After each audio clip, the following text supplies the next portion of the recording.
ওর যে ট্যালেন্ট আছে, যে এক্সপিরিয়েন্স আছে, দেয়ার ইজ নো রিজন যে টুর্নামেন্ট থেকেই এটাকে আরো। তবে কি বিশ্বকাপে খেলবেন তামিম?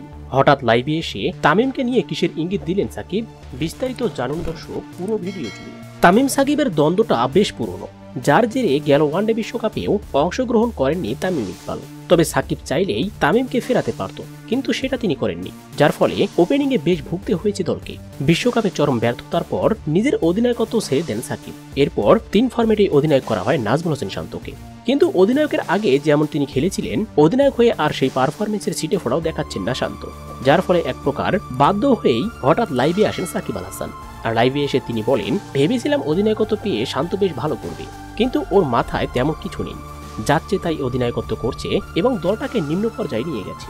আর আজকে আমার এই লাইভে আসার কারণ হচ্ছে, বিসিবিকে আমি বলবো শান্তকে অধিনায়কত্ব থেকে সরে দিন এবং তাকে বসিয়ে রাখুন, ওর জায়গায় তামিমকে নিয়ে আসুন, কারণ তামিম ছাড়া আমাদের ওপেনিংটা হচ্ছে না। গেল বিশ্বকাপে তার অভাবটা টের পেয়েছি, এবারে বিশ্বকাপে অন্তত ভালো করতে চাই, তাই তামিমকে বিশেষ দরকার আমাদের বিশ্বকাপ বহরে। তো দর্শক, সাকিবের সাথে কি আপনিও একমত? আপনিও কি চাচ্ছেন শান্তকে বসিয়ে তামিমকেই পাঠানো হোক টি-20 বিশ্বকাপের একাদশে? অবশ্যই কমেন্ট করে জানিয়ে দিন। এ নিয়ে আপনার মূল্যবান মতামতটি ভিডিওর কমেন্ট বক্সে। ধন্যবাদ।